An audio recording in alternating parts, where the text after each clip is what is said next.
또 한 주 못 뵙고 오랜만에 만나게 되었습니다. ஒரு வாரம் சந்திக்காதது வந்து ரொம்ப நாள் சந்திக்காத மாதிரி இருக்கு. 하나님은 우리에게 2022년도를 허락해 주셨습니다.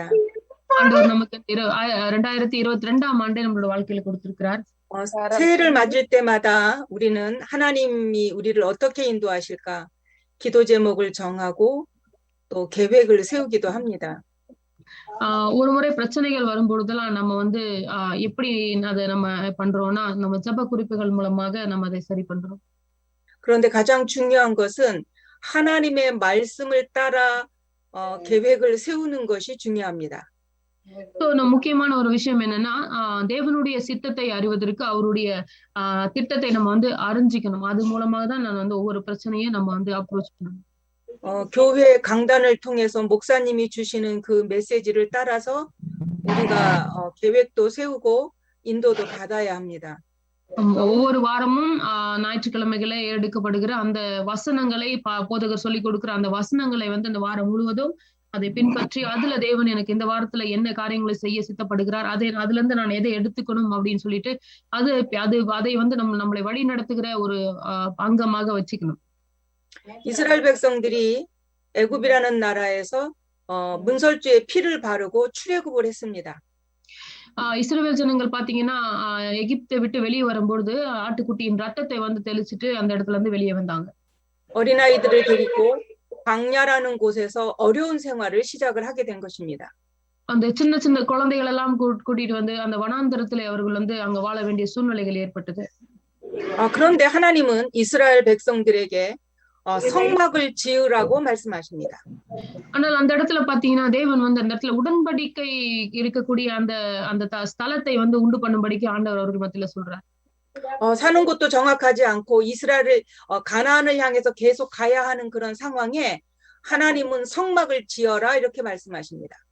இந்த இடத்துல அவர்கள் பாத்தீங்கன்னா அந்த வனாந்தரத்துல இருக்கும் பொழுது வனாந்தரத்துல இருந்து அவர்கள் கானானை நோக்கி போகணும். அப்படி இருக்கிற இடத்துல ரொம்ப கடினமான இடத்துல ஆண்டவர் வந்து அந்த உடன்படிக்கை பெட்டி வைக்கக்கூடிய ஒரு முக்கியமான ஒரு ஸ்தலத்தை ஏற்படுத்தும்படிக்கு அவங்களுக்கு சொல்றாரு.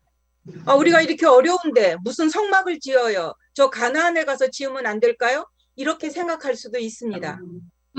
ஆல்ரெடி நாங்க வந்து ரொம்ப கஷ்டப்பட்டுட்டு இருக்கோம். இந்த நேரத்துல ஒரு கூடாரத்தை அமைக்கணுமா, அப்ப அந்த உடன்படிக்கை பெட்டிக்காக ஒரு கூடாரத்தை அமைக்கணுமா அப்படின்ற பல கேள்விகள் அவர்களுக்கு இருந்திருக்கலாம். 그런데 이스라엘 사람들은 자기가 가지고 있는 것을 다 들여서 성막을 짓게 되었습니다. ஆனா அந்த இடத்துல பாத்தீங்கன்னா அந்த இஸ்ரவேல் ஜனங்கள் அவங்க கிட்ட இருந்த எல்லா அந்த பொன் ஆபரணங்களையும் கொடுத்து அந்த இடத்துல வந்து அவர்கள் அந்த கூடாரத்தை செய்யறதை நம்ம பாக்குறோம். 광야 40년을 가는 동안에 이스라엘은 성막 중심으로 40년의 생활을 하게 됩니다. அவர்கள் வந்து அந்த வனாந்தரத்துல 40 வருடங்கள் இருக்கிறாங்க. 40 வருடத்திலும் பாத்தீங்கன்னா இந்த உடன்படிக்கை பெட்டி தான் அவங்களோட வாழ்க்கையின் மையமா இருக்கிறது நம்ம பாக்குறோம். 성막 중심으로 생활한다 그 말은 하나님의 말씀인 언약궤가 성막 안에 있었습니다. அப்ப நம்ம இந்த கூடாரத்தை பத்தி நம்ம வாசிக்கும் பொழுது தேவனுடைய வார்த்தை நிமித்தம் அது செய்யப்பட்டது போல தேவனுடைய வார்த்தையை கொண்டு அவர்கள் வந்து தொடர்ந்து அவங்களோட வாழ்க்கையை நடத்துறதை நம்ம பார்க்க முடியும். 물론 언약궤 안에는 돌판도 있고 만나를 담을 항아리도 있고 아론의 쌍난 지팡이도 있었습니다. சோ அந்த உடன்படிக்கை பெட்டிக்குள்ள என்ன இருந்து நமக்கு தெரியும். அந்த மண்ணா வைக்கிற அந்த கிண்ணம், அதே போல அந்த ஆரோனுடைய அந்த கோல், அப்புறம் அந்த கட்டுக்கட்டல், இந்த அந்த கற்கள் இருந்ததை நம்ம பாக்குறோம். 성막은 성소와 지성소로 나누어져 있어서 1년에 한 번씩만 대제사장이 지성소를 들어갈 수 있었습니다. அப்போ இந்த உடன்படிக்கை பெட்டி இருக்கிற இடத்துக்கு நம்ம போகணும் அப்படின்னு சொன்னாக்கா வருடத்துல ஒருவர் வந்து என்ன பண்ணணும்னா ஜனங்களுடைய காரியங்களை கொண்டு போறதுக்கு பரிசுத்தமாக்கப்பட்ட ஒரு பிரதான ஆசாரியன் ஒருவர் அங்க தெரிந்து கொள்ளப்படுவார். 성막 안에는 매일매일 떡을 드리는 떡상도 있고 등불을 켜는 촛대도 있고 향을 피우는 향단도 있었습니다. சோ அந்த உடன்படிக்கை பெட்டிக்கிட்ட என்ன இருக்கும் அப்படின்னு சொல்லி பார்க்கும்போது அப்பத்தை வைக்கிற அந்த அப்பத்துக்கு வைக்கிற அந்த பிளேட் இருக்கும். அதே போல வந்து ரத்தம் சிந்தப்படும் பொழுது அந்த இருக்கிற ஒரு கிண்ணம் இருக்கும். அதே போல அந்த வாசனை திரவங்கள் பண்ற இடத்துல அந்த அங்க ஒரு கிண்ணம் வைக்கப்பட்டிருக்கும். 이 모든 성막의 기구들은 오실 예수 그리스도를 예표하고 있는 것입니다. இந்த அடையாளங்கள் எல்லாமே வந்து வரப்போறவராகிய இயேசு கிறிஸ்துவையே காட்டுகிறதா இருக்குது. 이스라엘의 온 백성들은 성막을 중심으로 동서남북에 세 지파씩 텐트를 치고 문을 열고 나오면 성막을 볼 수 있도록 그렇게 텐트를 치고 살았습니다. சோ அவங்க பார்க்கும்போது இந்த இஸ்ரவேல் ஜனங்கள் வந்து இதை மையமா வைத்து அவங்களோட வாழ்க்கையை நடத்தினாங்க. ஒவ்வொரு முறை அவங்க கட்டியிருந்த டென்ட் திறக்கும் பொழுதும் அந்த உடன்படிக்கை பெட்டி இருக்கிற அந்த இடத்தை அந்த கூடாரம் வந்து தெரியும்படிக்கு அவங்க என்ன பண்ணாங்கன்னா அந்த டென்ட் அப்படித்தான் அவங்க வந்து அமைச்சிருந்தாங்க. 이렇게 성막 중심으로 40년의 광야 생활을 한 이스라엘 백성들이 가나안을 정복하게 되는 겁니다. இப்படி அவங்களோட வாழ்க்கையில இந்த உடன்படிக்கை பெட்டியை மையமா வைத்து 40 வருடம் அந்த கானானுக்குள்ள போற வரைக்கும் அந்த அவங்களுடைய மையம் உடன்படிக்கை பெட்டியா இருக்கிறத நம்ம பார்க்கிறோம். 그 이스라엘 백성들을 붙잡고 갔던 것은 하나님의 말씀입니다. அப்போ இந்த இஸ்ரவேல் ஜனங்கள் பிடித்து நடந்தது என்ன அப்படின்னு சொல்லி பார்க்கும்போது தேவனுடைய வார்த்தையா இருந்தது. 그래서 2022년도를 시작하면서 우리는 하나님의 말씀을 붙잡고 하나님의 말씀에 맞추어서 가야 합니다. இந்த 2022ஆம் ஆண்டுக்குள்ள பிரவேசிக்கிற நாமளும் அப்படியே வந்து தேவனுடைய வார்த்தையை மையமாக கொண்டு இந்த வருடத்துக்குள்ள பிரவேசிக்கிறது நம்ம இருக்கணும். 그렇다면 여러분 교회의 강단에 서시는 여러분의 남편인 목사님은 매우 중요하십니다. சோ இப்படி அவர்கள் செய்யும் பொழுது இந்த ஞாயிற்றுக்கிழமைகளில உங்க போதகர் வந்து அந்த இடத்துல நின்று ஜனங்களுக்கு தேவனுடைய வார்த்தை கொடுக்கறதுக்கு ஏதுவான ஒரு அமைப்பு இருக்கும். 그래서 사모님들인 여러분들이 그 남편인 목사님을 위하여 24시 기도로 도우셔야 합니다. அதனாலதான் போதகர்கள் மனைவிகளாகிய நீங்கள் வந்து போதகர்களுக்காக 24 மணி நேரமும் ஜெபநிலையில் அவர்களுக்காக இருக்கணும். 이런 말이 있습니다. 칭찬은 고래도 춤추게 한다는 말이 있습니다. 칭찬. 잘했다고 격려해 주는 것은 고래도 춤추게 한다. சோ நீங்க நல்லா பண்றீங்கன்னு சொல்லி என்கரேஜ் பண்றோம் இல்லையா, அந்த மாதிரி வந்து என்கரேஜ் பண்ணும் பொழுது அது ஒருத்தவங்களுடைய வாழ்க்கையில அது ஒரு பெரிய மாற்றத்தை கொடுக்கறதா இருக்கு. 무슨 말입니까? 사람은 칭찬을 들으면 힘이 나게 돼 있습니다. அப்ப நம்ம வந்து ஒருத்தங்களை வந்து அப்ரிஷியேட் பண்ணும்போது அவங்களுக்கு வந்து ஒரு பலன் அவங்களுக்குள்ள ஒரு வரதை நம்ம பார்க்க முடியும். 그래서 사모님들은 목사님을 놓고 기도하면서 예배의 은혜를 받도록 기도하셔야 됩니다. அதனால்தான் போதகர் மனைவியாகிய நீங்கள் போதகர் வந்து ஜெபிக்கிற வேளை தேவனுடைய கிருபையை பெற வேணும் அப்படின்னு சொல்லி நம்ம ஜெபிக்கிறவங்களா இருக்கணும். 강단에 서셔서 하시는 말씀이 하나님의 종으로 목사님으로 하나님이 하시기 원하는 말씀을 예언하시는 것입니다. அப்போ வந்து போதகர் வந்து அந்த புல்பிட்ல நின்று அந்த கொடுக்கிற வார்த்தை தேவனுடைய அந்த இடத்துல தேவனுடைய பாத்திரமாக ஒரு போதகராக தேவனுடைய கரத்துல இருந்து பெற்று அதை கொடுக்கிற ஒரு நபராக இருக்கிறார் நம்ம மறக்கக்கூடாது. 그래서 목사님의 말씀에 가장 은혜를 받기 힘든 분이 누구냐? 사모님들이십니다. இந்த போதகர் கொடுக்கிற செய்தியை வந்து வாங்கி அதை உள்வாங்கிறதுக்கு ரொம்ப கஷ்டப்படுற ஒரு நபர் யாருன்னு கேட்டீங்கன்னா போதகர்களுடைய மனைவிமார். 목사님이라고 생각 안 하고 내 남편이라고 생각할 때 은혜 받기 힘듭니다. ஏன் அப்படின்னு சொல்லி பார்க்கும் பொழுது அவர் வந்து என்னுடைய அதாவது போதகர் அப்படி என்று சொல்றதை விட என்னுடைய கணவரா இருந்து அதை பெற்றுக்கொள்ளும் பொழுது அந்த கிருபை அவருடைய செய்தியில இருந்து கிருபை பெறுவது கடினமா இருக்கு. 그런데 하나님이 그곳에 세우셨다고 생각하면 생각은 달라지게 되어 있습니다. அதே நேரத்துல அவர் வந்து போதகரா இருக்கிறார், தேவன் அப்படித்தான் அவரை வைத்திருக்கிறார், அவருடைய அழைப்பு அதுதான் சொல்லி நம்ம நினைக்கும் போது அது அந்த இடத்துல கிருபை பெறுகிற இடமாக மாறுது. 내 남편이 아니라 하나님이 세우신 하나님의 종이십니다. அங்க நிற்கிறவர் வந்து என்னுடைய கணவர் இல்ல, தேவனுடைய அழைப்பை பெற்ற தேவனுடைய பாத்திரமாய் இருக்கிற அந்த போதகர் அப்படின்னு சொல்லி நம்ம நினைக்கிறோம். 그래서 그 목사님의 말씀의 은혜를 받고 은혜 받은 것을 목사님에게 말하면 굉장히 힘이 되십니다. அப்போ அவர் போதகர் வந்து செய்தி கொடுத்த பண்ணது அந்த செய்தியிலிருந்து பெற்றுக்கொண்ட கிருபையை அப்புறமா நம்ம சந்திக்கும் பொழுது அவரோடு கூட நீங்க சொன்ன இந்த வார்த்தையில இருந்து இந்த இப்படிப்பட்ட கிருபையை பெற்றுக்கொண்டே அவங்க கிட்ட நம்ம சொல்லும் பொழுது அந்த இடத்துல ஒரு பெரிய ஒரு உறவுக்குள்ள மாற்றம் உண்டாகிறது. 그리고 주일날 메시지 받을 때 말씀을 받을 때 기록을 남기셔야 합니다. அப்போ ஒவ்வொரு முறையும் நம்ம வந்து வாரம் அந்த செய்திகளை கேட்கும் பொழுது நோட்டு பென் எடுத்து அழகா எழுதி அதை லைன் பண்ணி வைக்க ஒரு முக்கியமான காரியமா செய்யணும். 영화를 보거나 TV를 본 내용은 그냥 기억 속에 남아 있게 돼 있습니다.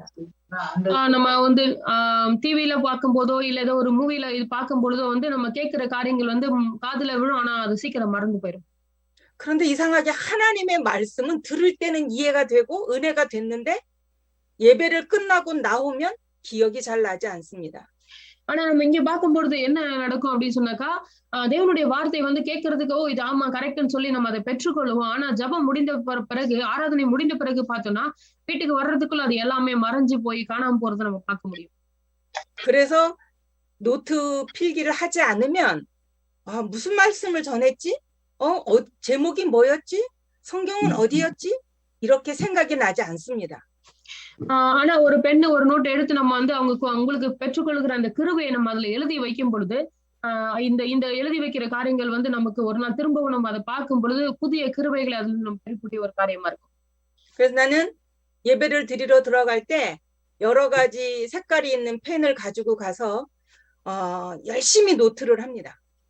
அப்ப நான் வந்து என்ன செய்வேன் பொதுவான்னு சொன்னாக்கா நோட் எடுத்துட்டு பல கலர் ஃபுல்லா இருக்கிற பெண்ணுங்க நிறைய இருக்கிற ரீஃபில் இருக்கிற பெண்ணுங்களா எடுத்து ஒவ்வொரு முக்கியமான கலர்ல வந்து நான் அதை அண்டர்லைன் பண்ணி வைப்பேன். 대학 가려고 공부하는 학생처럼 앉아서 메시지를 받습니다. ஒரு காலேஜ் ஸ்டூடெண்ட்ஸ் எப்படி ஒரு செய்தியை கேட்பாங்களோ அதே போல நான் நோட்டு பெண்ணோட உட்கார்ந்து தான் தேவனுடைய செய்தியை கேட்பேன். 그리고 은혜가 되는 내용이나 내가 깨달은 내용이나 기도 제목들은 다른 색깔로 막 적습니다. அப்போ நான் பெற்றுக்கொள்கிற கிருபை அதே போல நான் என்ன செய்யணும் இதுல இருந்து என்ன செய்யணும் அப்படிப்பட்ட காரியங்களை என்ன அண்டர்லைன் பண்ணி நான் இதை வந்து ஒரு ஜெப குறிப்பாக இது எப்படி மாற்றணும் சொல்லி அதையும் எழுதி வைப்பேன். 그리고 그 말씀을 붙잡고 기도할 때마다 그 기도를 합니다. அப்ப நான் எப்பொழுதெல்லாம் ஜெபிக்கிறேனோ அந்த நோட்டை திறந்து அதுல இருக்கிற காரியத்தையும் நான் சேர்த்து ஜெபிப்பது என்னோட வழக்கமா இருக்கு. 이번 주 강단의 메시지를 기억하십니까? இந்த வாரம் போதகர் என்ன செய்தி கொடுத்தாருன்னு உங்களுக்கு ஞாபகம் இருக்கா? 기억하지 못하시는 분들이 많으실 줄 믿습니다. கண்டிப்பா ஞாபகம் இல்லாதவங்க நிறைய பேர் இருப்பீங்க. 그걸 하나님의 음성으로 듣고 한 주간 살아가야 되는 방향이라고 생각한다면 당연히 그 말씀을 기록하고 그 말씀을 붙잡고 기도하게 됩니다. கொடுக்கப்பட்ட செய்தி வந்து தேவனுடைய சத்தமா இருக்கிறது அது தேவனுடைய செய்தியா இருக்குதுன்னு சொல்லி உண்மையிலேயே அதை அப்படி பார்க்கிறவர்கள் கட்டாயம் வந்து அதுல அதை எழுதி அதுக்கான காரியத்தை அதுக்கு கொடுக்க வேண்டிய மரியாதையை கண்டிப்பா செய்கிறவர்களா இருப்பாங்க. 우리의 기억에는 한계가 있기 때문에 기록을 하시면서 여러분들이 시간 말씀을 받으시기 바랍니다. நமக்கு வந்து ஒரே காரியங்களை குறித்த சிந்தைகள் இல்ல பல விஷயங்கள் இருக்கிறதுனால நம்ம வந்து இந்த காரியங்களை குறித்து எழுதி வைக்கிறது ரொம்ப அவசியமா இருக்கிறது. 제 아들이 목사입니다. என்னுடைய மகன் வந்து போதகரா இருக்கிறார். 그런데 굉장히 바빠요. ரொம்ப பிஸியா இருப்பார். 같이 밥 먹을 시간이 없어요. கூட சேர்ந்து சாப்பிடுற நேரம் கூட கிடைக்காது. 우리 며느리가 자기 남편 얼굴 볼 시간이 없다고 얘기를 하더라고요. சில நேரம் என்னோட மருமக சொல்வா அவரோட கணவருடைய முகத்தை கூட பார்க்க முடியாம இருக்குது அப்படின்னு சொல்லுவா. 요즘에는 온라인이기 때문에 줌으로 메시지하는 게 너무 많기 때문에 방에 들어가면 나올 줄을 모른다고 그렇게 표현을 하더라고요. இப்ப எல்லாமே வந்து ஜூம்ல ஆன்லைன் மீட்டிங் செய்திகள் கொடுக்கறதுனால ரூம்குள்ள போயிட்டாருன்னா எல்லாருக்கும் செய்தியெல்லாம் கொடுத்துட்டு திரும்பி வர்றது ரொம்ப கடினமா இருக்கும். 내가 감사하게 생각해라 그랬더니 자기도 감사하게 생각한다고 하더라고요. நான் அவளுக்கு என்ன சொன்னேன்னா நீ வந்து இது ஆண்டோட சமூகத்துல நன்றி செலுத்தியதற்காக அப்படின்னு சொல்லுவேன். அவளும் சரி ஓகே நான் அதுக்காக நன்றி செலுத்துறேன்னு சொல்லுவா. 젊은 목사가 사역에서 여러 곳에 사역을 하면서 경험을 쌓고 하나님의 말씀을 묵상하고 또 전도 운동을 펼쳐가고 하는 건 매우 중요한 겁니다. ஒரு இளம் போதகராக தேவனுடைய சமூகத்துல தேவனுடைய வார்த்தையை கேட்டு அதை வந்து தியானித்து அதை வந்து ஜனங்களுக்கு தேவனுடைய வார்த்தையை சரியாய் கொடுக்கணும் அப்படின்னு சொல்லி பிரயாசப்பட்டு நிற்கிற ஒரு நிலை வந்து ரொம்ப முக்கியமான நிலையா இருக்குது. 우리가 2022년도를 시작하면서 하나님의 말씀을 따라서 가자라는 말씀을 지금 드리는 겁니다. சோ இப்ப என்ன அவங்க செய்தி கொடுத்துட்டு இருக்காரு என்னோட மகன் அப்படின்னு சொல்லி பார்க்கும் பொழுது இந்த 2022ஆம் ஆண்டுல நாம் தேவனுடைய வார்த்தையின் பின்னாக போவோம் அந்த வார்த்தையை பிடித்து போவோம் அப்படின்ற செய்தியை கொடுத்துருக்காரு. 하나님의 자녀가 되었다는 것은 보좌의 배경을 가졌다는 것입니다. அப்ப தேவனுடைய வார்த்தை பின்பற்றுகிறது அப்படின்னு சொல்லும் பொழுது தேவனுடைய சிங்காசனத்தின் பின்னணி உடையவராக மாறுகிறது அப்படின்னு சொல்லலாம். 하나님의 자녀 속에는 보좌의 주인 되시는 성령 하나님이 우리와 함께 계시다는 것입니다. ஒரு தேவனுடைய பிள்ளையினுடைய உள்ளத்துல தேவன் வந்து எப்படி இருக்குன்னா அவரோட சிங்காசனத்துல வீற்றிருக்கிறவராக அந்த அந்த பலத்தோடு கூட அந்த நம்மளிடத்துல இருக்கிறார். 그 하나님은 내가 실수해도 떠나지 않으십니다. நான் தவறு செய்தாலும் கூட அவர் என்னை விட்டு விலகாதவரா இருக்கிறார். 내가 연약해지면 나를 위하여 대신 내 안에서 하나님께 기도해 주십니다. நான் பலவீனப்பட்டு உடைந்து போகிற பொழுதெல்லாம் அவர் எனக்குள்ளாக இருந்து எனக்காக வாக்கு கடங்காத பெருமூச்சுகளோடு ஜெபிக்கிறவரா இருக்கிறார். 내가 예수 그리스도 그 이름만 기억해도 사단의 권세는 무너지게 돼 있습니다. நான் இந்த காரியங்கள்லாம் வைத்து இந்த இருளின் ராஜ்யத்தை அழிக்கிறதற்கு இயேசு கிறிஸ்துவின் பெயரை நினைக்கும் பொழுதே பிசாசுகள் அவனுடைய கிரியைகள் உடைகிறதை நான் பார்த்தேன். 예수 그리스도 그 이름을 기억하며 그 이름으로 기도할 때 천사들이 막 활동을 시작합니다. நம்ம அப்ப இயேசு கிறிஸ்துவின் நாமத்தை வைத்து நாம் ஜெபிக்கும் பொழுது உடனே வந்து அங்க தேவ தூதர்களுடைய நடமாட்டங்கள் அவர்களுடைய கிரியை செய்கிறதை நாம் உணர முடிந்ததா இருக்கு. 이게 우리의 배경입니다. இதுதான் நம்மளுடைய பின்னணியா இருக்கிறது. 하나님은 능력이 한이 없으신 분이에요.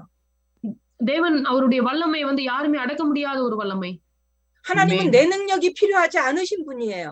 தேவனுக்கு என்னுடைய வல்லமை என்கிட்ட இருக்கிற பலன் அவசியம் கிடையாது. 우리 보고 능력 갖고 와라 그러면 우리는 못 갈 텐데 능력 없어도 괜찮아요. நீ பலத்தோடு கூட வாடான்னு சொல்லி ஆண்டவர் நம்மளை பார்த்து சொன்னாருன்னா நமக்கு அது கொடுக்கறதுக்கு கிடையாது. ஆனா அதான் நம்ம பலவீனமா இருந்தாலும் தேவன் அதை பொருட்படுத்துகிறது இல்லை. 하나님의 능력이 내 안에 왔습니다. தேவனுடைய வல்லமை எனக்குள்ளாக வாசம் பண்ணுகிறது. 그래서 우리는 하루하루 하나님의 능력을 가지고 살아야 합니다. அதனால்தான் தேவனுடைய வல்லமை தினம் தினம் நாம் பெற்று வாழக்கூடிய நபர்களா இருக்கணும். 내 열심을 가지고 사는 게 아니라 하나님의 능력을 가지고 사는 것입니다. நான் முயற்சி செய்து தேவனுடைய வல்லமையை பெற்றுக் கொள்வதல்ல, தேவனுடைய வல்லமையிலே நான் வாழ்வதுதான் ரொம்ப முக்கியம். 그래서 말씀이 중요합니다. அதனால்தான் வார்த்தை ரொம்ப அவசியமா இருக்கிறது. 어떤 사람의 말보다 하나님의 말씀을 믿는 믿음만 있으면 그 사람은 승리합니다. ஒரு முக்கியமான நபருடைய வார்த்தையை காட்டிலும் தேவனுடைய வார்த்தை ரொம்ப அவசியமா இருக்கு. 내 이름으로 기도하라 너희 기쁨이 충만하리라. 이 말씀을 믿는다면 우리는 기도해야 합니다. ஆண்டவர் சொன்னார் என்னுடைய நாமத்தினால் நீங்கள் ஜெபிங்கள், என்னுடைய வார்த்தை கொண்டு இடத்துல கேளுங்கன்னு சொல்லி சொல்றார். 예수 그리스도를 믿는 자에게 하나님의 자녀가 되는 권세를 주셨다고 그 말씀을 믿으면 나는 하나님의 자녀의 권세가 있는 것입니다. அப்ப ஆண்டவர் அவருடைய நாமத்தின் மேல் நம்பிக்கையுள்ளவர்களாக அவரை வந்து விசுவாசிக்கிறவர்களுக்கு தேவனுடைய பிள்ளைகளாகும்படியான அதிகாரம் கொடுக்கப்பட்டிருக்கிறது என்பதை நாம் நிதானிக்கணும். 오늘은 구원받은 나는 어떻게 변했나 말씀을 나누도록 하겠습니다. இன்னைக்கு நாம் என்ன பார்க்கிறோம் அப்படின்னு சொன்னாக்கா ரட்சிக்கப்பட்ட எனக்குள்ளாக எப்படிப்பட்ட மாற்றம் உண்டாயிருக்கிறது அப்படின்னு சொல்லி நம்ம பார்க்க போறோம். 고린도전서 2장 10절 14절의 말씀을 펴서 읽겠습니다. நம்ம வந்து இப்போ எல்லாரும் வேதத்தை திறந்து 1 கொரிந்தியர் 2ஆம் அதிகாரம் 10ஆம் வசனமும் 14ஆம் வசனத்தையும் நம்ம வாசிக்கலாம். 10ல இருந்து 14 வரைக்கும் நம்ம வாசிக்கலாம். 1 கொரிந்தியர் 2 10ஆம் வசனம் உங்களுக்காக வாசிக்கிறேன். நமக்கோ தேவன் அவைகளை தமது ஆவியினாலே வெளிப்படுத்தினார். அந்த ஆவியானவர் எல்லாவற்றையும் தேவனுடைய ஆழங்களையும் அறிந்திருக்கிறார். ஜென்ம சுவாபமான மனுஷனோ தேவனுடைய ஆவிக்குரியவைகளை ஏற்றுக்கொண்டான். அவைகள் அவனுக்கு பைத்தியமாக தோன்றும். அவைகள் ஆவிக்கேற்ற பிரகாரமாய் ஆராய்ந்து நிதானிக்கப்படுகிறவைகளானதால் அவைகளை அறியவும் மாட்டான். ஆமென். 예, 우리는 하나님의 사람이고 성령의 사람입니다. நாம் தேவனுடைய பிள்ளைகளாகவும் ஆவிக்குரிய தேவனுடைய பிள்ளைகளாகவும் இருக்கிறோம். 그래서 세상의 지식을 가진 사람도 깨닫지 못하는 것을 우리는 깨달아 알게 되는 것입니다. இந்த உலகத்தினுடைய ஞானத்தை படைத்தவர்கள் கூட புரிந்து கொள்ள முடியாத தேவனுடைய வார்த்தைகள் தேவன் நமக்கு கொடுத்திருக்கிறார். 그 중에 가장 중요한 것은 우리가 하나님께 예배할 수 있는 신분을 가졌다는 것입니다. இதெல்லாம் எல்லாவற்றையும் காட்டில ஒரு முக்கியமான ஒரு காரியத்தை தேவன் நமக்கு கொடுத்திருக்கிறார் அப்படின்னு சொன்னா தேவனை ஆராதிக்கிறதற்கான கிருபையை தேவன் நமக்கு கொடுத்திருக்கிறார். 정말 예배를 이해하면 그 사람은 승리할 수밖에 없습니다. உண்மையிலேயே ஆராதனைனா என்னன்னு தெரிஞ்சா மட்டும்தான் அந்த நபரால வந்து கண்டிப்பா வெற்றி பெறாமல் இருக்கவே முடியாது. 승리한 모든 사람들은 예배에 승리했습니다. அப்போ இந்த ஊழிய பாதையில வெற்றி பெற்ற எல்லா நபர்களையும் நீங்க பாத்தீங்கன்னா ஆராதனைனா என்னன்னு தெரிஞ்ச நபர்களா இருந்தாங்க. 그래서 하나님의 깊은 것을 통달할 수 있는 비밀은 성령의 사람만 가능합니다. அப்போ தேவனுடைய மனிதன் மட்டுமே தேவனுடைய ஆழங்களை அறியக்கூடிய ஆவியானவரை உடைய ஒரு நபராக இருக்கிறார். 지식 있는 사람 불신자가 볼 때 우리가 예배하고 이렇게 모여서 전도학교 하는 거 가치 없이 보입니다. இந்த உலகத்தினுடைய ஞானத்தை பெற்ற ஒரு தேவனை அறியாத ஒரு மனிதன் நம்மளை பார்க்கும் பொழுது நம்ம செய்யறது அவங்களுக்கு பைத்தியக்காரத்தனமா இருக்கும். 또 시간 낭비처럼 보입니다.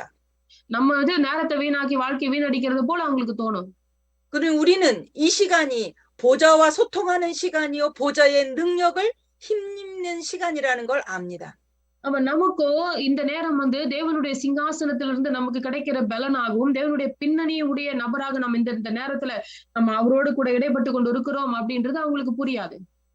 그래서 이것은 영적으로라야 분별한다고 말하는 이 말씀을 우리가 이해할 수 있는 겁니다.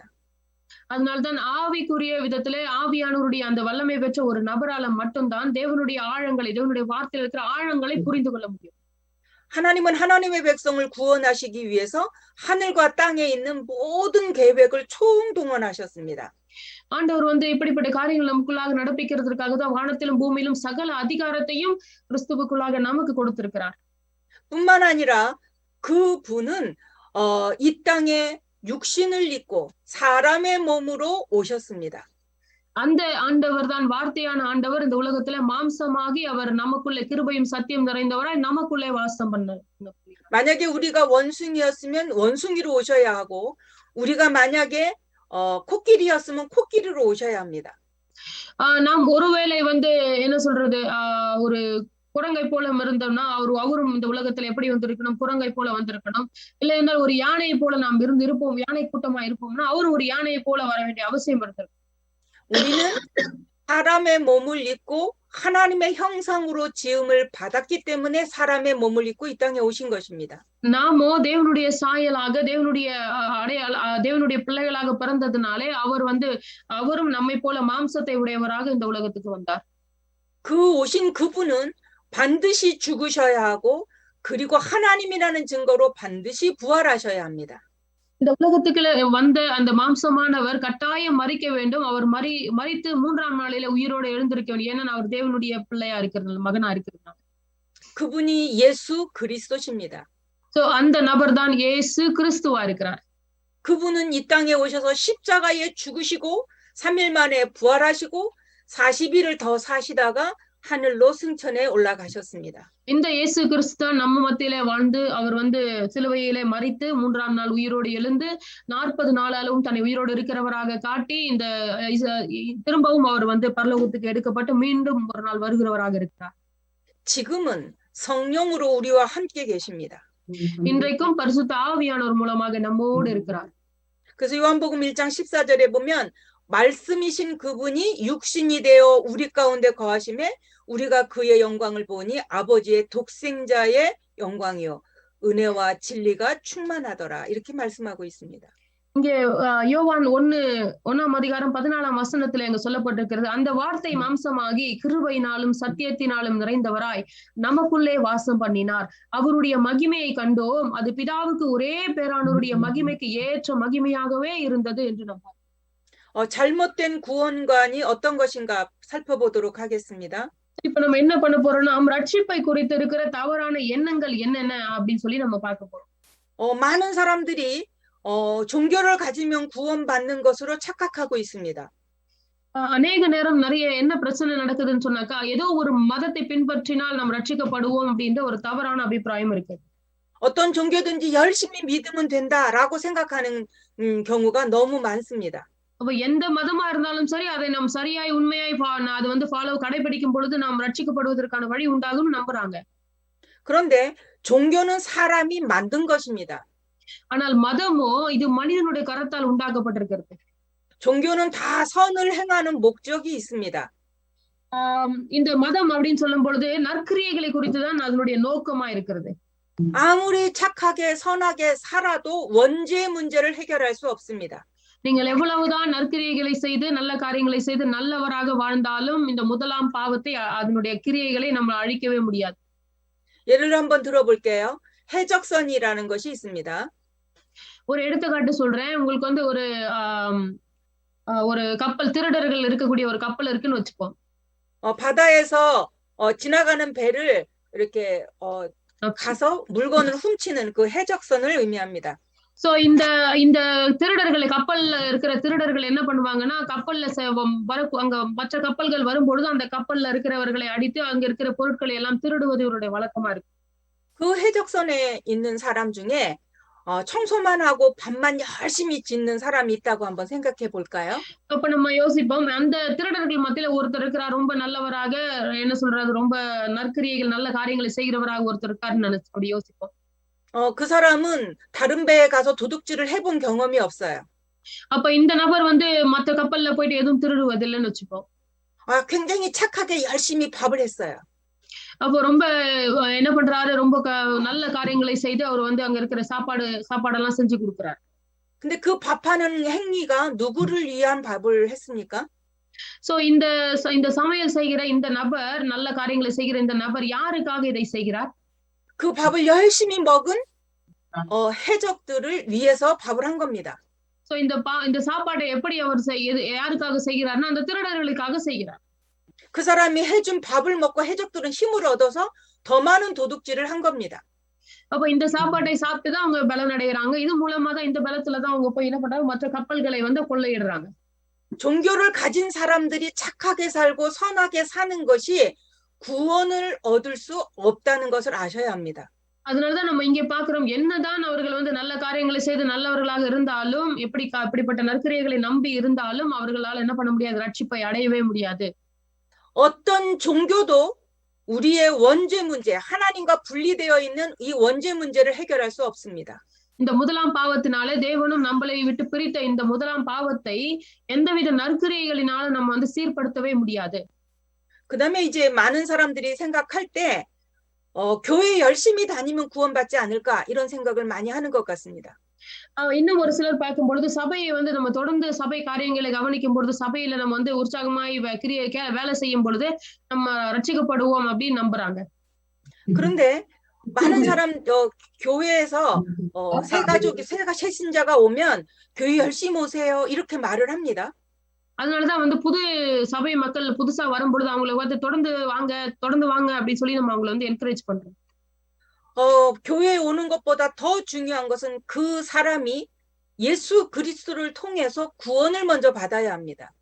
அப்போ அந்த புதிய நபர் வந்து சபைக்குள்ள தொடர்ந்து வருகிறது பிரச்சனை அல்ல, ரொம்ப கடின முயற்சிப்பட்டு பண்றது பிரச்சனை கிடையாது. ஆனால் இயேசு கிறிஸ்துவின் மூலமாய் வருகிற ரட்சிப்பை குறித்து முதலாவது அந்த நபர் அறிய வேண்டியதா இருக்கும்.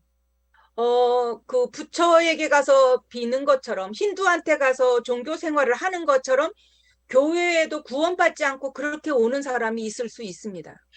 அப்போ இங்க பாத்தீங்கன்னா புத்தர் கோயில போய் உட்கார்ந்து கரங்களை கூப்பி அங்க வேண்டிக்கிற ஜனமும் இல்ல வந்து ஒரு இந்து மதத்தை சேர்ந்து என்ன சொல்றது அவங்களுடைய வழியில பண்ற காரியங்களும் இதே போலவே ரொம்ப என்ன சொல்றது ரிலீஜியஸ் ஆக சபைக்குள்ளாக வந்து சபையில் இப்படிப்பட்ட காரியங்களை செய்வதனால நான் ரட்சிக்கப்படுவேன்னு நம்பி இருக்கிறதுக்காக நிறைய பேர் இருக்காங்க. 그래서 우리는 어떤 사람을 만나든지 구원을 확인할 필요가 있죠. அதனால நம்ம எந்த நபரை நம்மளோட வாழ்க்கையில சந்தித்தாலும் அந்த நபர் ரட்சிக்கப்பட்டிருக்கிறாரா அப்படின்னு சொல்லி நம்ம வந்து பார்க்கணும். 그래서 그 사람이 구원을 이해했는지 복음을 이해했는지 우리는 진단할 수 있으셔야 합니다. அப்போ அந்த நபர் வந்து ரட்சிப்புனா என்ன சபைனா என்ன அப்படின்ற காரியங்களை குறித்து சரியா தெரிந்திருக்கிறாரா அப்படின்னு சொல்லி நம்ம சரி பார்க்கணும். 어떤 아이가 교회에 왔어요. ஒரு நபர் ஒரு சபைக்கு வராங்க. 내가 물어봤습니다. 너는 구원받은 하나님의 자녀가 맞느냐? நான் அவங்க கிட்ட கேட்டேன் நீங்க வந்து தேவனுடைய ரட்சிப்பை பெற்ற தேவனுடைய பிள்ளையான்னு கேட்டேன். 나는 구원받은 하나님의 자녀입니다. 이렇게 대답하더라고요. நான் வந்து தேவனுடைய ரட்சிப்பை பெற்ற தேவனுடைய பிள்ளை அப்படி சொல்லி உடனே பதில் சொன்னாங்க. 근데 네가 어떻게 구원받은 하나님의 자녀라고 확신을 갖니? 이렇게 물었습니다. நீ எப்படி வந்து தேவனால ரட்சிக்கப்பட்ட பிள்ளைன்னு சொல்லி நீ எப்படி அதை சரியா சொல்ற அப்படின்னு சொல்லி நான் கேட்டேன். 우리 엄마가 그러는데 나는 구원받았대요. 이렇게 표현했습니다. அப்போ அந்த நபர் சொன்னாங்க எங்க அம்மா எனக்கு அப்படி சொல்லி கொடுத்தாங்க அதனால நான் வந்து ரட்சிக்கப்பட்டிருக்கேன்னு எங்க அம்மா சொன்னாங்க. 엄마가 말해서 네가 구원을 받는 게 아니라 네가 예수 그리스도를 믿어서 구원을 받는 거란다. 이렇게 말하게 되었습니다. அப்ப நான் சொன்னேன் வந்து உங்க அம்மா நீ ரட்சிக்கப்பட்டிருக்கேன்னு சொல்றதுனால நீ ரட்சிக்கப்பட போகிறது இல்ல, நீ இயேசு கிறிஸ்துவை விசுவாசிக்கிறது மூலமாக தான் நீ ரட்சிக்கப்படுவேன் நான் உங்களுக்கு சொல்லி கொடுத்தேன். 하나님이 이 땅에 오셨는데 그분의 이름이 예수님이시다. இந்த உலகத்துக்கு வந்த ஆண்டவர் வந்து இயேசு கிறிஸ்துவா இருக்கிறார். 그분이 십자가에서 죽으시고 부활하시고 그리고 승천하셨는데 그분의 이름을 우리는 그리스도라고 한다. இந்த உலகத்துக்கு அவர் வந்து நமக்காக பாடுகளை சுமந்து சிலுவையிலே மரித்து 3ஆம் நாள் உயிரோடு எழுந்து மீண்டுமாக அவர் வந்து பரத்துக்கு ஏறி இருக்கிறார். அந்த அவர் தான் இயேசு கிறிஸ்து. அவரை விசுவாசிக்கும் பொழுதுதான் ரட்சிப்படைவோம்னு சொல்லி கொடுத்தார். 예수님은 이름이고 그리스도는 그분이 하신 일이란다. இயேசு என்பது பெயராகவும் கிறிஸ்து என்பது அவர் வந்து செய்ய வேண்டிய வேலைகளாகவும் இருந்தது நாம் பார்க்கிறோம். 그리스도를 통해 하나님을 만날 수 있고 또 사단의 권세를 깨뜨릴 수 있고 죄 문제를 해결할 수 있단다. அப்போ கிறிஸ்துவை நாம் விசுவாசிக்கும் பொழுது தேவனோடு உள்ள உறவை ஏற்படுத்துகிறோம், பிசாசினுடைய கிரியைகளை அழிக்கிறோம், அப்புறம் தொடர்ந்து நாம் கிறிஸ்துவுக்குள்ளாக செய்ய வேண்டிய காரியங்களை செய்கிறோம். 이 예수 그리스도를 내 마음에 영접하면 하나님의 자녀가 되는 거야. இந்த இயேசு கிறிஸ்துவை என்னோட வாழ்க்கையில நான் என்னோட வாயின் மூலமா நாவினாலே அறிக்கை செய்யும் பொழுது நான் ரட்சிக்கப்படுகிறேன். 그리고 그 아이와 함께 영접 기도를 했습니다. அந்த நபரோடு சேர்ந்து நான் அறிக்கை ஜெபம் செய்தேன். 예수님이 지금 어디 계실 것 같으니 이렇게 물었어요. அந்த நான் வந்து அவங்க கிட்ட கேட்டேன், இப்பொழுது இயேசு கிறிஸ்து உங்களிடத்துல எங்க இருக்கிறாருன்னு கேட்டேன். 내 마음속에 들어오시라고 했는데 내 마음속에 계신 거 아니에요? 라고 나한테 질문을 하더라고요. அப்ப அவங்க சொன்னாங்க, நான் வந்து என் உள்ளத்துல வாங்கன்னு சொல்லி கேட்டதுனால இப்பொழுது என்னோட உள்ளத்துல வந்திருப்பாரு தானே அப்படின்னு சொல்லி அவங்க கேள்வி கேட்டாங்க.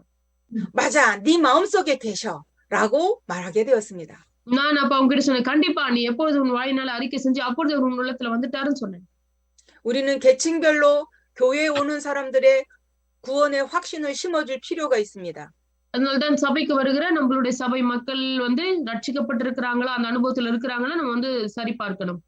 나이가 많은 사람은 나이가 많은 대로, 나이가 어린 사람은 나이가 어린 대로 그 계층별로 그 사람에게 맞는 진단을 해줘야 합니다.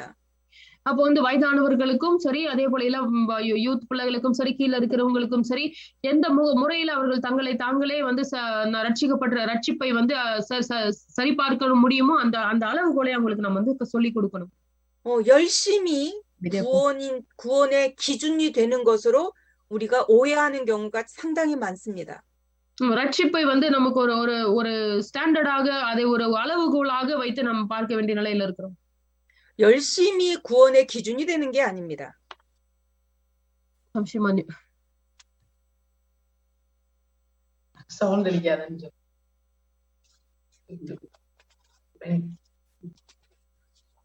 죄송합니다. 네.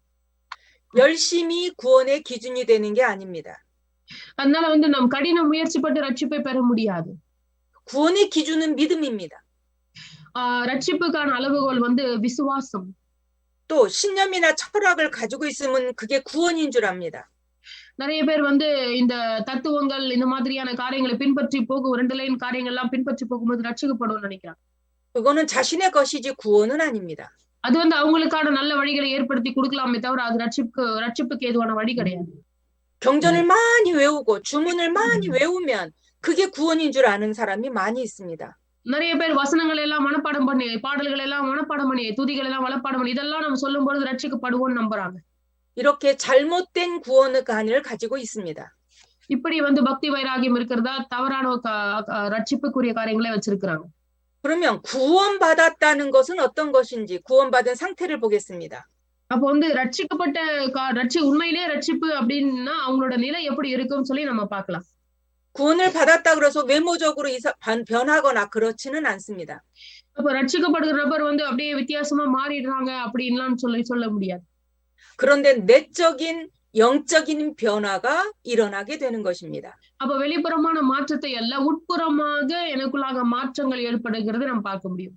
겉으로는 아무 변화가 없는데 내적으로 영적으로 우리에게 커다란 엄청난 변화가 일어나게 됩니다. அப்ப ரட்சிக்கப்பட்ட ஒரு நபருக்குள்ளாக வெளிப்படையான மாற்றம் ஏற்படுகிறது இல்லை உடனே, ஆனா உட்பிரகாரமாக ஏற்படுகிற மாற்றத்தின் நிமித்தம் வெளிப்பிரகாரமாக மாற்றங்கள் ஏற்படும். 사람에 따라 다른데 영접을 하고 믿으면 어떤 사람은 막 떨리듯이 감격하는 사람도 있고 아무 증상이 없는 사람도 있습니다. அப்போ ரட்சிக்கப்படுறவர்களை பார்க்கும் பொழுது ஒரு சிலர் வந்து என்ன சொல்றது, அமைதியான ஒரு வாழ்க்கை வாழ்றத பார்க்க முடியும். ஒரு சிலர் வந்து ரொம்ப எக்ஸைட் ஆகிறத பார்க்க முடியும். ஒரு சிலர் வந்து அது என்ன சொல்றது, ஒரு வித்தியாசமான ஒரு முறையை வெளிப்படுத்துகிறதை பார்க்கும். இது வந்து ஒவ்வொருவரும் மனிதர்களுக்கு ஏற்றவாறு வித்தியாசமா இருக்கு. 그러나 분명한 것은 예수 그리스도를 마음에 믿어지면 그 사람 속에는 하나님의 영인 성령이 내주하시게 되는 겁니다. அப்போ முக்கியமான ஒரு விஷயம் என்ன அப்படின்னு சொல்லும் பொழுது ரட்சிப்பு ஒருத்தவங்களுக்குள்ள நடக்கும் பொழுது அந்த ரட்சிப்பின் நிமித்தமாக பரிசுத்த ஆவியானவர் அவர்களுக்குள்ளாக வந்து அந்த பரிசுத்த ஆவியானவர் அவர்களுடைய வாழ்க்கை முறையை உள்ளுக்குள்ள இருந்து மாற்றங்களை கொடுக்கறதை நம்ம பார்க்க முடியும். 그 믿어지는 믿음 자체가 생명이고 성령입니다. சோ அந்த விசுவாசம் தான் வந்து நமக்குள்ளாக ஜீவனையும் நமக்குள்ள புதிய வாழ்க்கையும் உண்டு பண்ணுகிறது நம்ம பார்க்கிறோம். 그래서 물과 성령으로 거듭나지 않으면 하나님의 나라를 볼 수 없다고 성경은 말씀하고 있는 것입니다. அதனால்தான் வந்து ஜலத்தினாலும் ஆவினாலும் பிறவாவிட்டால் நம்ம வந்து பரலோக ராஜ்யத்தை பார்க்க போக முடியாது அப்படின்னு சொல்லப்படும். 그런데 그 성령 한번 임하신 성령은 절대로 그 누구도 쫓아낼 수도 없고 혼자 떠나시지도 않습니다.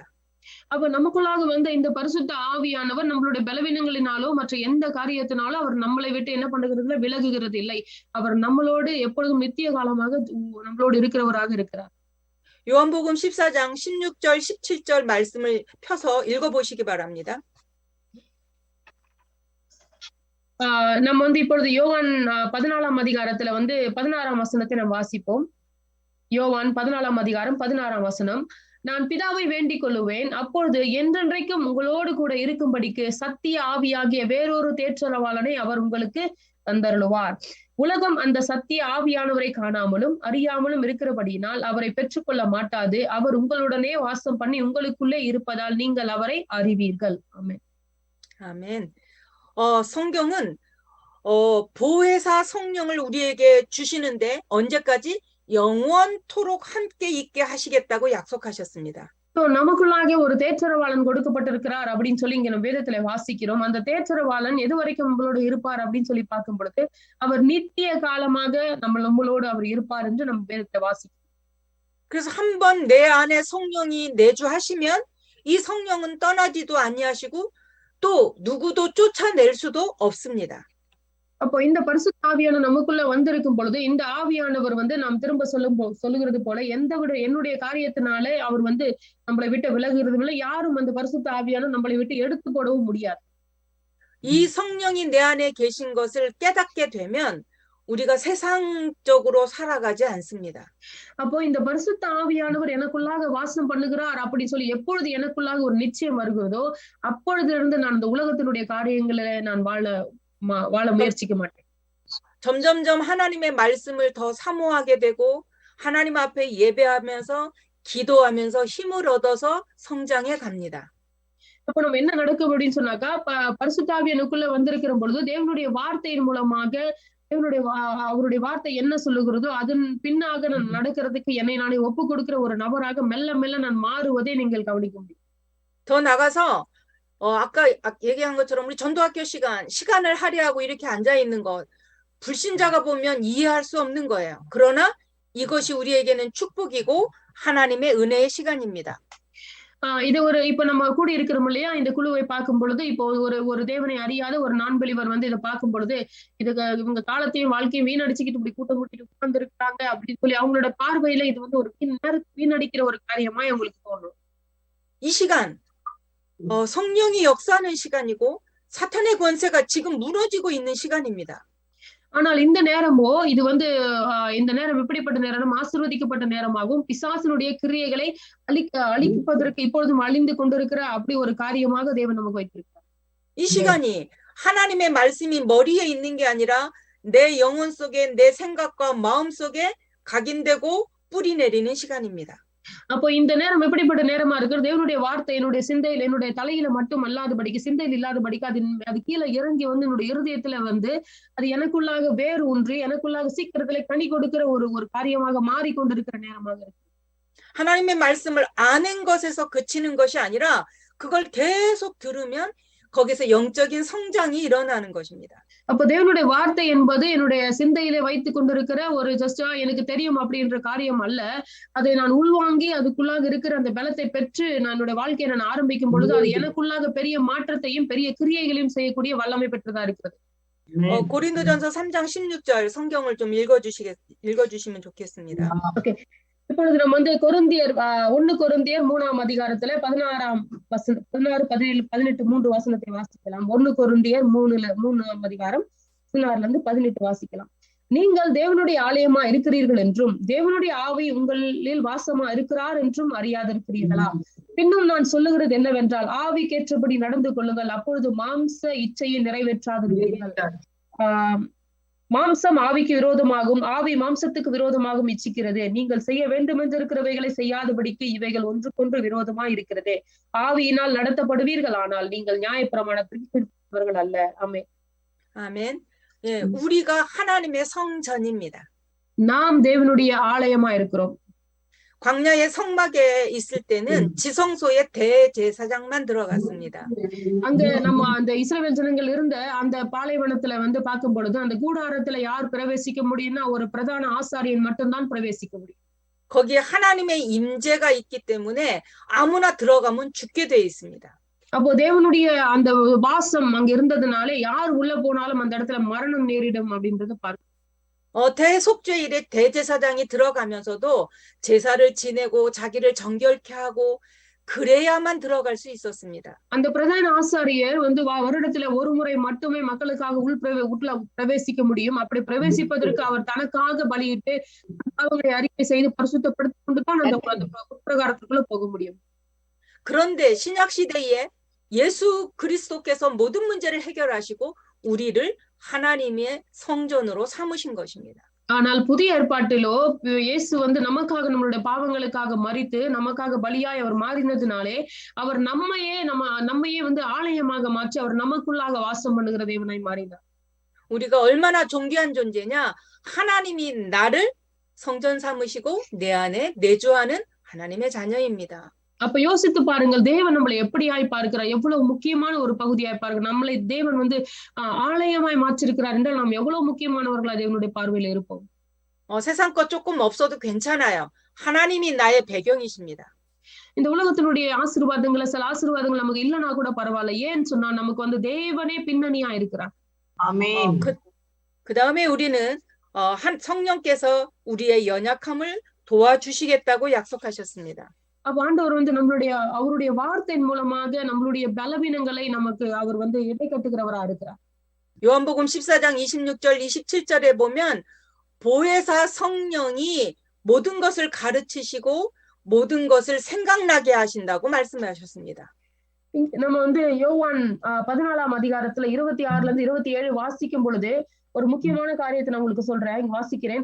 என் நாமத்தினாலே பிதா அனுப்ப போகிற பரிசுத்த ஆவியாகிய தேற்றரவாளனே எல்லாவற்றையும் உங்களுக்கு போதித்து நான் உங்களுக்கு சொன்ன எல்லாவற்றையும் உங்களுக்கு நினைப்பூட்டுகிறவரா இருக்கிறார். இங்க என்ன நம்ம பார்க்கிறோம் அப்படின்னு சொல்லும் பொழுது நமக்கு தேற்றரவாளனா இருக்கிறவர் வந்து எல்லாவற்றையும் குறித்து நமக்கு போதிக்கிறவராகவும் எல்லாவற்றையும் குறித்து நினைப்பூட்டுகிறவராகவும் இருக்கிறார்னு நம்ம பார்க்கிறோம். 아멘. ஆமென். 평안을 주시는데 이 평안은 세상이 주는 것 같지 않다고 말씀하십니다. அப்போ வந்து இந்த இடத்துல வந்து நமக்கு சமாதானத்தை வந்து அவர் வைத்து போகிறவரா இருக்கு. அந்த சமாதானம் உலகம் கொடுக்கிற சமாதானம் இல்லை அப்படின்னு சொல்றார். 그래서 너희는 근심하지도 말고 두려워하지도 말라고 말씀하십니다. அதனால அவர் நம்மளை பார்த்து சொல்லுகிறார், நீங்கள் அதனால் பயப்படவும் கலங்கவும் வேண்டாம் அப்படின்னு சொல்றார். 내가 능력이 없을 때, 내가 해결할 수 없을 때 근심하는 것입니다. எப்பொழுது நாம் பயப்படுகிறோம், எப்பொழுது கலங்குகிறோம் போது என்னால் என்ன காரியங்களை செய்ய முடியல, அப்பொழுதுதான் நாம் கலங்குகிறவர்களா இருக்கோம். 능력의 하나님이 나의 배경이 되시는 걸 내가 사실로 믿는다면 내가 근심할 이유가 없는 것입니다. அப்போ வந்து நான் உண்மையிலேயே தேவன் எனக்கு பலனா இருக்கிறார், தேவன் எனக்கு பின்னணியா இருக்கிறார் அப்படின்னு சொல்லும் பொழுது என்னால் செய்ய முடியாத காரியத்திற்காக நான் வருத்தப்பட போகிறதில்லை. 내가 힘이 없을 때 두려워하는 것입니다. நான் எப்பொழுது வந்து பயப்படுகிறேனோ எனக்கு காரியங்கள் செய்ய முடியாது அப்படின்றது இருக்கு. 보좌의 주인 되시는 그 하나님이 지금 나와 함께 계신 게 진짜 믿어지면 두려워할 필요가 없다는 것입니다. அப்ப சிங்காசனத்துல வீற்றிருக்கிறவர் எனக்கு பின்னணியாக என்னுடைய பேக்ரவுண்டாக இருக்கிறார் என்ற நிச்சயத்தை நான் நம்பிக்கையுடைய ஒரு நபராக மாறும் பொழுது பயம் என்பது என்னோட வாழ்க்கையில் இல்லாமல் போகிறதை பார்க்க முடியும். 이게 구원받은 자의 신분과 권세입니다. இதுதான் ரட்சிக்கப்பட்ட ஒரு நபருடைய பலனா இருக்கிறது. 뿐만 아니라 구원받은 자의 기도를 하나님은 들으십니다. அதே போல ரட்சிக்கப்பட்ட ஒரு நபருடைய ஜெபத்தை தேவன் உடனே கேட்கிறவரா இருக்கிறார். 로마서 8장 26절에 보면은 우리의 연약함을 도와주실 뿐만 아니라 말할 수 없는 탄식으로 우리를 위하여 친히 간구하신다고 성경은 기록하고 있습니다. ஆமென். ரோமர் 8ஆம் அதிகாரம் 26ஆம் வசனத்தை நம்ம 26ல இருந்து 28 வரைக்கும் நம்ம வாசிக்கும் பொழுது, அந்தபடியே ஆவியானவரும் நமது பலவீனங்களில் நமக்கு உதவி செய்கிறார். நாம் ஏற்றபடி வேண்டிக் கொள்ள வேண்டியது இன்னதென்று அறியாமல் இருக்கிறபடியால் ஆவியானவர் தாமே வாக்கு கடங்காத பெருமூச்சுகளோடு நமக்காக வேண்டுதல் செய்கிறார். அன்றையும் அவருடைய தீர்மானத்தின்படி அழைக்கப்பட்டவர்களாய் தேவனிடத்தில் அன்பு கூறுகிறவர்களுக்கு சகலம் நன்மைக்கு ஏதுவாக நடக்கிறது என்று அறிந்திருக்கிறோம். 우리가 말씀의 흐름을 따라 말씀을 붙잡고 가면 잘못된 기도를 해도 하나님이 우리를 고쳐서라도 기도 제목을 바꿔서라도 인도하십니다. அப்போ நம்மளுடைய வாழ்க்கையில வந்து இந்த வசனங்களை பின்பற்றி நம்ம சில நேரம் அந்த வசனங்களின் ஆழங்கள் தெரியலனாலும் பரவாயில்ல, அந்த வசனங்களை பின்பற்றி அதன் அடிப்படையில நம்மளுடைய காரியங்கள் எல்லாம் போட்டு நம்ம அதை பின்பற்றி நடக்கும் பொழுது சில நேரம் தவறான ஜபங்கள் செய்தாலும் தவறான வழிகளை நாம் சென்றாலும் தேவன் நம்மளை திரும்ப அவருடைய பாதையில கொண்டு வருகிறதற்கு இந்த வசனங்கள் நமக்கு பெரிய வழியா இருக்கும். 로마서 8장 28절에 보면 모든 것이 합력하여 선을 이룬다고 말씀하셨습니다. 로마서 8장 28장. 28. சோ இங்க வந்து ரோமர் 8ஆம் அதிகாரம் 28ல நாம் வாசிக்கிறோம், அவருடைய தீர்மானத்தின்படி நாம் அழைக்கப்பட்டவர்களா இருக்கிறோம். அதே போல வந்து அவருடைய அன்புக்குறவர்களுக்கு சகலமும் நன்மைக்கு ஏதுவாக நடக்கிறதுன்னு சொல்லி நம்ம பார்க்கிறோம். 코로나 팬데믹이라는 이런 시대에 세상 사람들은 이게 어려움이고 저주라고 말합니다. இந்த உலகத்துல இருக்கிறவங்களுக்கு இந்த கொரோனா காலங்கள் எப்படி இருக்குதுன்னா ரொம்ப கஷ்டமான போராட்டமான காலமா இருக்கிறது.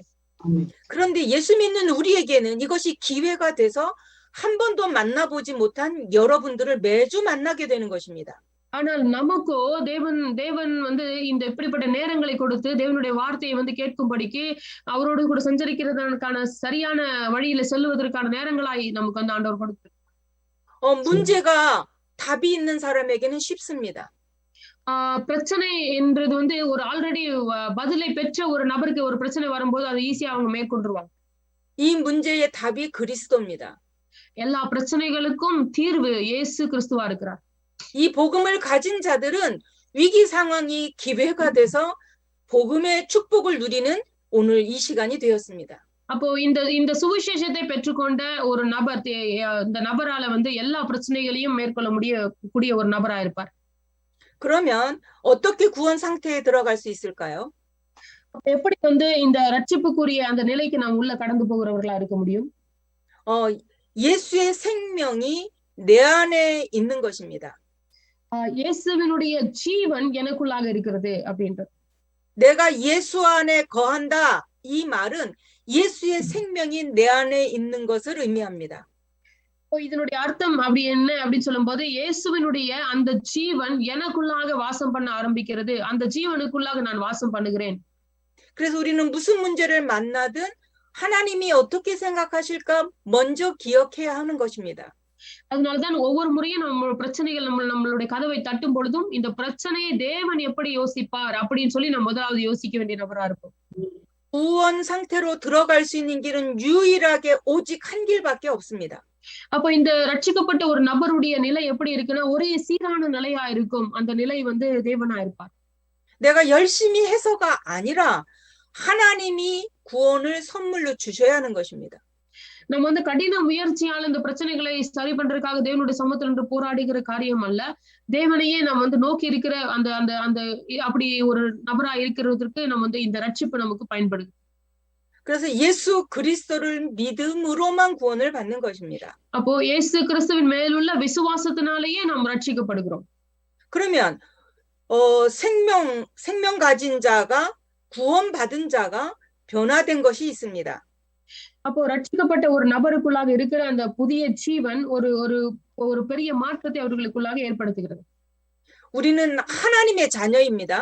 நாம் தேவனுடைய பிள்ளைகளா இருக்கிறோம். 불신자일 때는 마귀의 종이었습니다. ஆனால் ரட்சிக்கப்படாதவர்களோ பிசாசுடைய பாத்திரங்களா இருக்கிறார்கள். 요한복음 8장 44절에 보면 너희는 너희 아비 마귀에게서 났다라고 말씀하고 있습니다. நம்ம வந்து இங்க யோவான் 8ஆம் அதிகாரம் 44 வாசிக்கும் பொழுது அந்த இடத்துல வந்து நம் சாத்தானுடைய பிள்ளைகளா இருக்கிறோம், அவனுடைய அந்த பொய்யனுக்கும் பொய்களுக்கு பிதாவாக இருக்கிறவனுக்கு பிள்ளைகளா இருக்கிறோம் அப்படின்னு சொல்லி நம்ம பார்க்கிறோம். 예수 그리스도를 믿지 않는 불신자는 신분이 아무리 높아도 돈이 아무리 많아도 권세가 아무리 많아도 그 사람은 마귀의 자녀입니다. இந்த உலகத்தினுடைய ஒரு தேவனை அறியாத ஒரு நபர் எவ்வளவு பெரிய ஞானவானா இருந்தாலும், அறிவால் படித்தவரா இருந்தாலும், பணம் படை உடையவரா இருந்தாலும் கூட, ஆனால் இந்த ரட்சிப்பு என்கிற அனுபவத்துல வராத பட்சத்துல அவர் வந்து இந்த பிசாசை மேற்கொள்ளக்கூடிய ஒரு நபராக இருக்கவே முடியாது. 예수 그리스도를 영접한 우리는 능력이 없어도 돈이 없어도 어떤 권세가 없어도 하나님의 자녀입니다.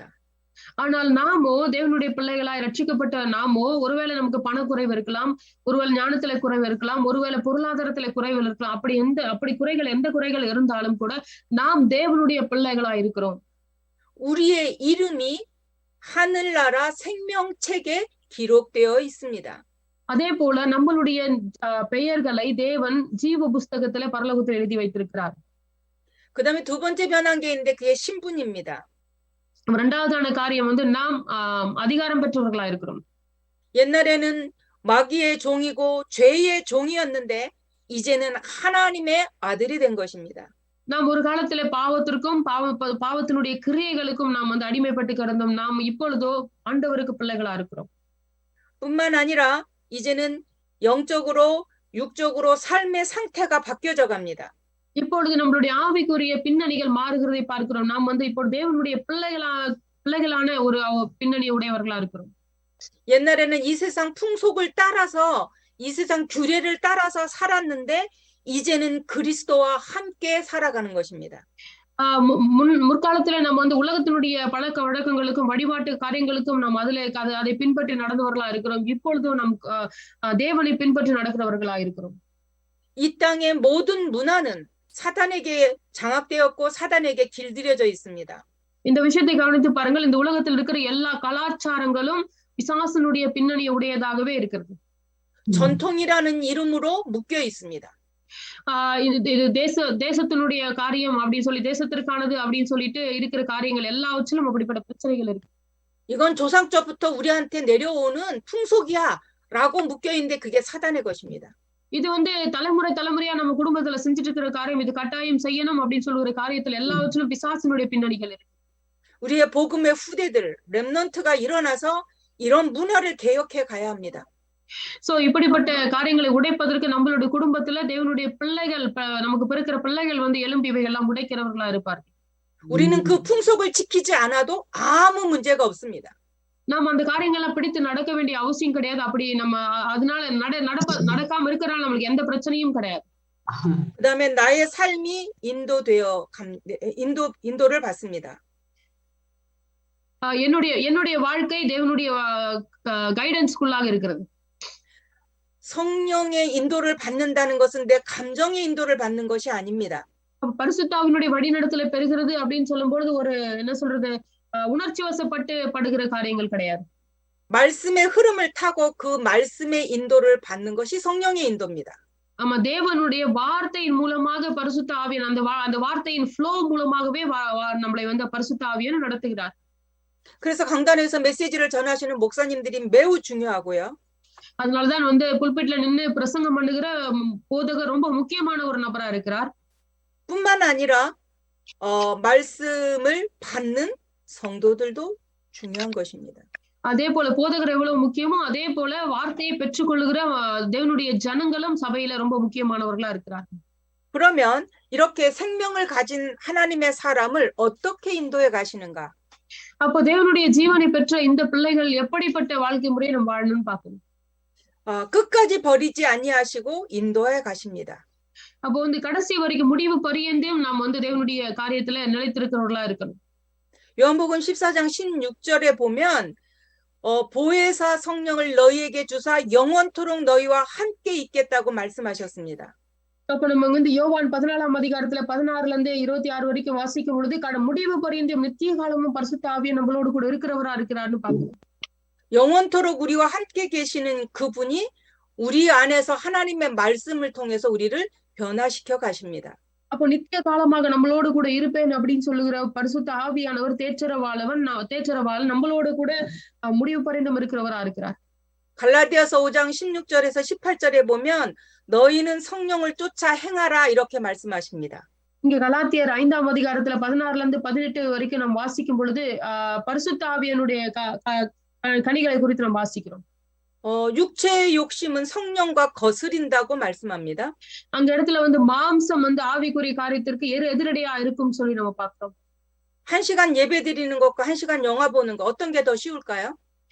1 மணி நேரம் ஜெபிக்கிறதோ இல்ல 1 மணி நேரம் டிவி பார்க்கிறதோ எது ரொம்ப ஈஸியா இருக்கும்? 영화 보는 게 훨씬 쉽습니다. கண்டிப்பா வந்து டிவி பார்க்கிறது ஈஸியா இருக்கும். 왜 그럴까요? ஏன் அப்படி? 우리가 하나님 없는 데서 출생을 해서 그렇게 길들여져 있기 때문에 그렇습니다. ஏன்னா தேவனுடைய வழிமுறைகள் நம்மகிட்ட இல்லாதனால அதனுடைய உலகத்தினுடைய காரியங்கள் நமக்கு இன்பமா இருக்கும். 그래서 갈라디아서 5장 16절로 18절에 보면 둘이 거스려서 싸우고 있다, 대적한다라고 말씀하고 있는 것입니다. அப்ப இங்க வந்து ரோமர் 8:31ல இருந்து 39 வரைக்கும் வாசிக்கும் பொழுது நம்ம வந்து இந்த மாம்சம் ஒன்றோடு ஒன்று வந்து எதிரடையாக போராடி கொண்டு இருக்குதுன்னு சொல்லி நம்ம பார்க்கிறோம். 구원받은 하나님의 자녀를 아무도 멸망시킬 수 없습니다. ரட்சிக்கப்பட்ட ஒரு நபர் வந்து எந்த ஒரு காரியத்தினாலும் முழுகடிக்க முடியாதவரா இருக்கிறார்.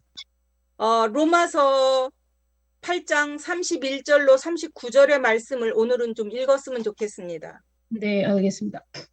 சோ இங்க நம்ம ஒரு முறை கூட ரோமர் 8ஆம் அதிகாரம் 31ல இருந்து 39 வரைக்கும் வாசிக்கலாம். என்னோடு கூட திருப்புங்கள். ரோமர் 8ஆம் அதிகாரம் 31ல இருந்து 39 வரைக்கும் நான் வாசிக்கிறேன். இவைகளை குறித்து நாம் என்ன சொல்லுவோம்? தேவன் நம்முடைய பட்சத்தில் இருந்தால் நமக்கு விரோதமாய் இருப்பவன் யார்? நம்முடைய சொந்த குமாரன் என்றும் பாராமல் நம் எல்லாருக்காகவும் அவரை ஒப்பு கொடுத்தவர் அவரோடு கூட மற்ற எல்லாவற்றையும் நமக்கு அருளாதிருப்பது எப்படி? தேவன் தெரிந்து கொண்டவர்கள் மேல் குற்றம் சாட்டுகிறவன் யார்? தேவனே அவர்களை நீதிமான்கள் ஆக்குகிறவர்.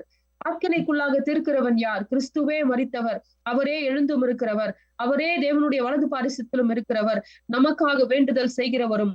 உமது நிமித்தம் எந்நேரமும் கொல்லப்படுகிறோம், அடிக்கப்படுகிறோம், ஆடுகளைப் போல எண்ணப்படுகிறோம் என்று எழுதியிருக்கிறபடி நேரிட்டாலும் கிறிஸ்துவின் அன்பை விட்டு நம்மை பிரிப்பவன் யார்? உபத்திரவமோ, வியாகுலமோ, துன்பமோ, பசியோ, நிர்வாணமோ, நாசமோசமோ, பட்டயமோ, இவைகள் எல்லாவற்றிலையும் நம்மில் அன்பு கூறுகிறவராலே முற்றும் ஜெயம் கொள்கிறவர்களாய் இருக்கிறோம்.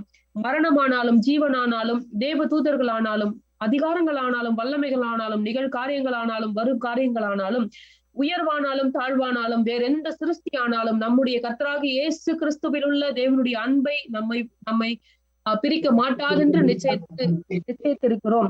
அன்றையும் நிச்சயித்திருக்கிறோம். ஆமென். 아멘. ஆமென். 하나님이 우리를 위하시는데 누가 감히 우리를 대적하겠냐?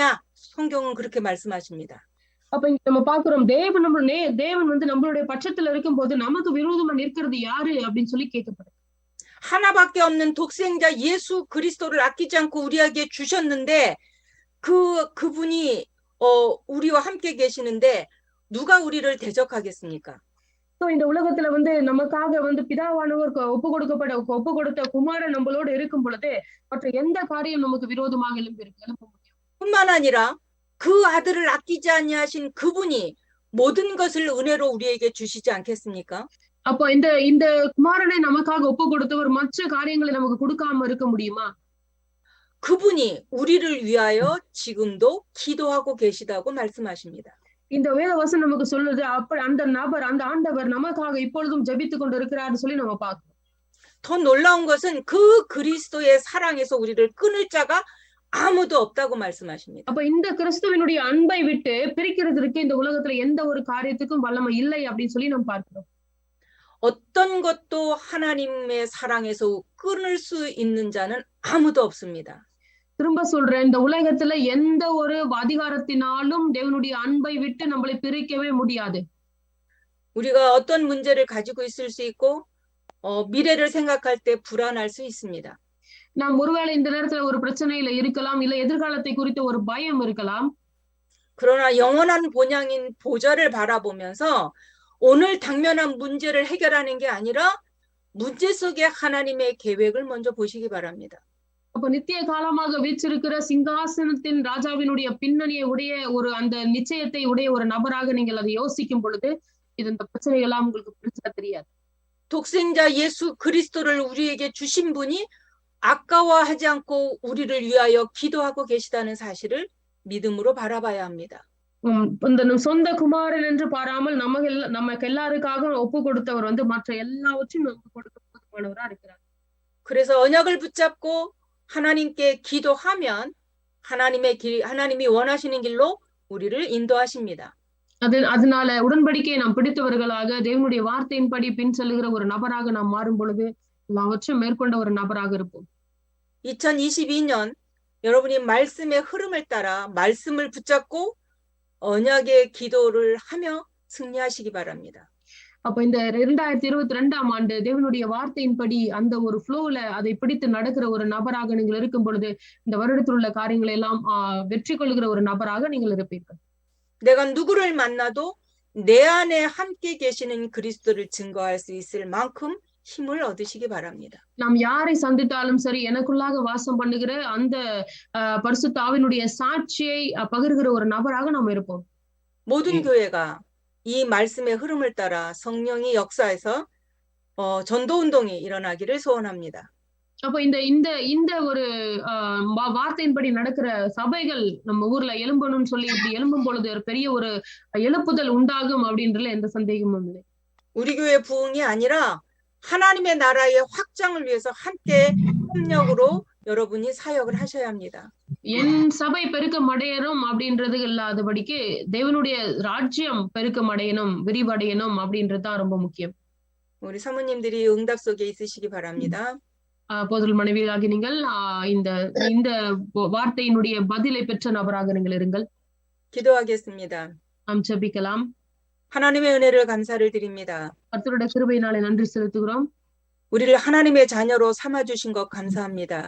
தேவனுடைய பிள்ளைகளாக எங்களை ஏற்படுத்தினமைகளுக்காக நன்றியோடு ஸ்தோத்திரிக்கிறோம். 우리의 연약함을 아시고 우리를 성전 삼아 주신 것 감사합니다. எங்களுடைய பலவீனத்தை அறிந்து எங்களை உம்முடைய ஆலயமாக மாற்றின கிருபைகளுக்காக நன்றி செலுத்துகிறோம். 보좌의 배경을 가진 하나님의 자녀임을 기억하게 하옵소서. சிங்காசனத்தின் பின்னணியை உடைய ஒரு தேவனுடைய பிள்ளையாக நான் இருக்கிறேன் என்பதை நினைவில் கொள்ள கிருபை செய்யும்.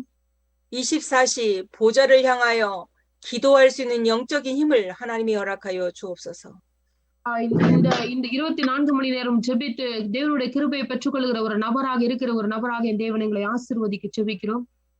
강단의 말씀이 기도의 제목이 되어져 한 주간의 삶의 현장에서 그 말씀 성취를 맛볼 수 있도록 은혜를 주옵소서. புல்பிட்ல இருந்து பெறப்படுகிற அந்த வார்த்தையினுடைய கிருபைகளையும் நாங்கள் எழுதி கொண்டு அதை ஒரு ஜப குறிப்பாக மாற்றி ஒரு வாரம் முழுவதும் அந்த ஜபத்தை நாங்கள் செய்கிற ஒரு நபராக மாற எங்களுக்காக நாங்கள் ஜெபிக்கிறோம். 햇나이 사모 전도학교를 통해서 인도 전역에 사모님들이 전도 운동에 동참할 수 있는 은혜를 허락하여 주옵소서. போதகர் மனைவிகளாக இருக்கிறவர்களுக்கு ஆண்டவருடைய வல்லமையினாலே அந்த சென்னை பட்டணத்துல இருக்கிற சபைகள்ல ஒரு பெரிய எழுப்புதல் உண்டாக அதற்கு மூல காரணங்களாக அவர்கள் இருக்கத்தக்கதாக அவர்களை ஆசீர்வதிக்கும்படி ஜெபிக்கிறோம். 교회 안에 제자들이 일어나는 응답을 하나님이 허락하여 주옵소서. சபையில தேவனுடைய சபையில் அநேக சாட்சிகள் எழும்ப நாங்கள் ஜெபிக்கிறோம். 2022년도 한 번도 걸어가 보지 못한 길을 걸어가는데 하나님의 말씀을 붙잡고 당당하게 승리하게 하옵소서. இந்த 2022ஆம் ஆண்டு ஒரு சாதாரண ஒரு ஆண்டாக நாங்கள் கடந்து விடாதபடிக்கு இந்த 2022ஆம் ஆண்டுல இருக்கிற தேவனுடைய சித்தத்தை செய்து முடிக்கத்தக்க ஏற்ற பலனுள்ளவர்களாக இருக்கிற பிள்ளைகளாக நாங்கள் வெற்றி பெற்றவர்களாக இருக்கத்தக்கதான ஒரு நபர்களாக எங்களை ஆசீர்வதிக்க ஜெபிக்கிறோம். 24 보좌를 향한 기도 속에 행복한 날이 되기를 원합니다. இந்த 24 மணி நேரம் சிங்காசனத்தின் பின்னணியை உடையவர்கள் என்ற நிச்சயத்தோடு வாழ்கிற பிள்ளைகளாக எங்களை ஆசீர்வதிக்க ஜெபிக்கிறோம். 예수 그리스도의 이름으로 기도합니다. 아멘. இயேசு கிறிஸ்துவின் நாமத்தில் ஜெபிக்கிறோம் நல்ல பிதாவே. ஆமென். 감사합니다. 다음 주에 뵙겠습니다. எல்லாருக்கும் நன்றி. நான் அடுத்த வாரம் உங்களை சந்திக்கிறேன்.